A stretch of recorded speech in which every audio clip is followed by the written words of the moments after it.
Live from downtown Detroit, Local 4 News at 6 starts now. A fight at a graduation party in Taylor ends with a teenager dead from stab wounds. Nick. In just the past 48 hours, 2 different priests in our area have been accused of sexual abuse. Why the Attorney General for our state says this is just the tip of the iceberg. A concert controversy over tickets, where the higher prices were not based on seating, but rather the color of one's skin. Yeah, we'll get to that in just a moment. But first, we have some breaking news just in from Detroit's west side, where people have been evacuated from these apartments after the roof collapsed. This is happening at the corner of Myers and Santa Maria. We've learned roofers were loading bundles of shingles on the roof when it collapsed. Detroit firefighters rescued people inside. So far, no injuries reported. We'll keep you posted on what's going on there. But now let's get to that concert controversy. When you're promoting an event, publicity is usually a pretty good thing. Yeah, but Detroit's Afro Future Fest is getting national attention for a reason the organizers say they never intended. Take a look at the pricing people encountered when trying to buy tickets online. One price for people of color and a higher one for non-people of color. As Larry Spruill explains, this has now changed, but the organizers still feel their intentions were good. Adrian Numi and Francesca Lamar really don't have time for much the last couple of days. They are the concert planners for a 2-a-day festival called Afro Future Fest. We have Milfy performing, we have Black Boy Shine who will be hosting and DJing as well. We have Charity. We have Curtis Roach. It's a concert that benefits the organization Afro Future Youth, which gives Black teens in Detroit the space and the tools to build a more equitable future for all aspects of Black lives. But their schedules have been on overload, not really for planning the concert, but because of the ticket prices on Eventbrite. You can see here where it advertises 2 different ticket prices, one for POC or person of color and another price for non-POC or non-person of color.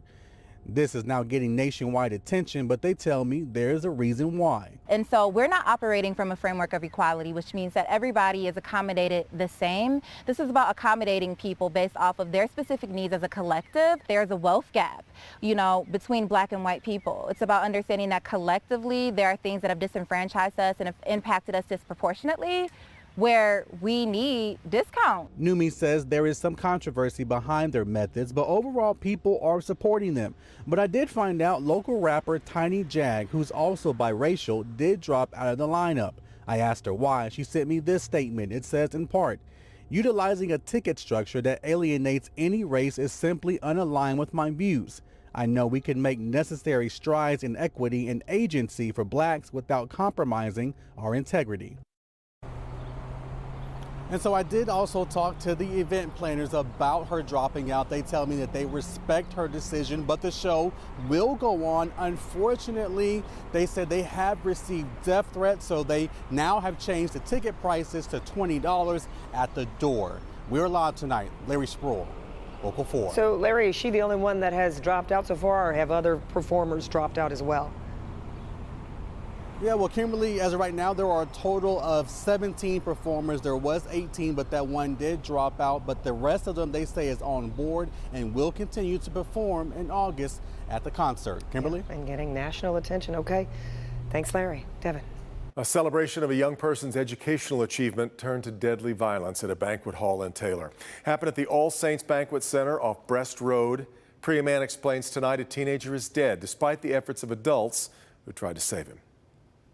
It was supposed to be a fun, intimate high school graduation party. Instead, it ended with 4 people stabbed, and now police have 2 people in custody. I couldn't believe it when I saw all the lights. Justin Mordarski is on the board of All Saints, the banquet center where a teen was stabbed to death. I assumed it was a mistake, because they said there had been a stabbing. I thought maybe somebody injured themselves cutting a piece of cake. On Saturday, a family rented the banquet hall for the small party of about 20 to 30 people. Basic graduation party. This is Southgate Anderson. We left the family in at noon. There was some food and balloons and no alcohol. It was just friends and family with some loud music. But 10 hours later, and the quiet gathering in Taylor had turned to chaos. It was more of a one-on-one fight where some of their friends not even necessarily jumped in, but maybe even tried to break it up. And it was over very quickly. A 17-year-old boy was critically injured. I talked to one of the adults who gave first aid. He was not breathing, and that there was not much external blood. That teenager later died. 3 others were also stabbed in the fight. The parents, very sad, very heartbroken, very shocked. It's high school graduation time. You're a senior, it's supposed to be the best time of your life, and you just want to hurt somebody else. On Monday, Taylor police said they had 2 people in custody for the deadly stabbing. Everybody knew everybody there. So whoever did this is not going to get away with it. And the other thing that helped police was some alarming videos that were shared on social media. And some of the folks who were sharing those videos then shared other videos of those same kids who started out bragging about the stabbing. Then they claimed their innocence. We expect to learn more about this case when those 2 are arraigned later this week. Reporting live, I'm Priya Mann, Local 4. Okay, Priya.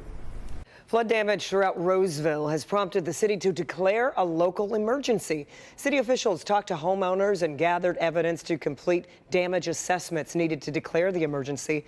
Declaring a local emergency allows for the possibility of county or state funding to go toward cleanup efforts. Parts of 696 were flooded, and so were plenty of streets, with floodwaters washing into homes and even the Roseville City Hall. In less than 48 hours, 2 priests in our area have either been accused of sexual abuse or actually charged with it. Father Jack Baker was arraigned this morning in Wayne County. He was a priest in Waterford. And Father Edward Perrone has been removed from his church in Detroit. Nick Monticelli has been following both those cases, talking to both the Detroit Archdiocese and the Attorney General's office. Nick? Devin, good evening to you. So this is an interesting case. Obviously, minors are involved, so we don't have a whole lot of details. But one, obviously enough evidence to arrest and charge one priest, and the other, the allegation is serious enough for the Archdiocese to just go ahead and remove him. 2 different priests, 2 different churches in 2 different counties, but both falling under the same umbrella with accusations of sexual abuse. Father Joseph Jack Baker's last assignment was at St. Perpetua in Waterford. Today, he was charged with sexually assaulting a child younger than 13. Yesterday, Father Edward Perrone removed from his church, Assumption Grotto, on Gratiot and Detroit's east side. He's also accused of sexually abusing a minor. You know, one case is way too many, and that this happens is just an atrocity. Monsignor Michael Bugarin with the Archdiocese of Detroit says this situation is tough. Obvious sorrow for the victim, but he's pleased with accountability. Priests are called to live, the lifestyle for which they've been ordained. And if they're not living that lifestyle, if they're not living according to that, as the Archbishop would like to say, there's no double standards. The Michigan Attorney General is working on both of these cases, getting warrants signed and arresting Father Baker just this morning. And AG Dana Nessel says arrests like this are the tip of the iceberg. We were going to continue to listen to our hotline, see whatever emails came in the event the diocese had information for us. Of course, we were going to take a look. Now, in this case, actually, the diocese in Detroit is actually the one who sent the information to the AG's office for both of these cases. Father Baker, again, arraigned this morning. He was given a $500,000 bond. We're live this evening. Nick Monticelli, Local 4. Okay, Nick. Well, now Detroiters will be able to say they are going riding on the freeway of love. Governor Gretchen Whitmer signing a bill today to create the Aretha Franklin Memorial Highway in Detroit. You see the section there. It's the M10 between Livernois and I-94. Whitmer said she was honored to rename that part of the freeway for Aretha. That is cool. All right, let's check in with Lester Holt, see what we've got coming up at 6:30 on NBC Nightly News. Lester is in Los Angeles tonight with a preview. Good evening, Lester. Hey, Kim and Devin, coming up, I'm in, if you will, aftershock zone here in Southern California tonight, how to make sure that folks here are getting their homes prepared for the next time a quake strikes. Also, the new consumer alert about a phone scam that's hitting record levels across the country. Lester, these things just keep coming. What are we watching for in this one, this version? Well, this latest scam involves a plea for you to buy gift cards and the threats of prison. We're going to explain how it works and why it snags some people and what the government says you should do if you get one of these calls. We'll have more when we see you shortly on Nightly News. About 21 minutes away. Lester, we'll see you then. Thanks very much. A lot of concern for a music legend who's been hit with the health scare. Dr. Frank McGeorge is here to tell us what's ahead for Stevie Wonder. And here's Ben. Guys, no real weather problems on the horizon, just kind of a smoky sunset tonight. We'll see if that provides any color, but temperatures are going to be unseasonably cool heading into the evening. We'll show you that that's going to come to an abrupt end in the 7-day forecast coming up.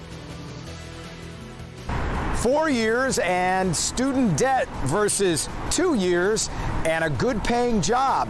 How the scales are starting to tip in the mass push for skilled trades workers. The Rosa Parks bus stands as a symbol of her brave defiance that changed the course of history in America. And the bus has an interesting history of its own. It had been sold as surplus, purchased by a local man who used it as a tool shed. Left in ruins, it now sits at the Henry Ford in Dearborn, bringing a crucial moment in our history to life. Some of them just sort of stare in awe, others want to just touch the bus, and we've seen people who get moved to tears inside the bus. Where did this story begin? Maybe it was your town. Tonight at 11.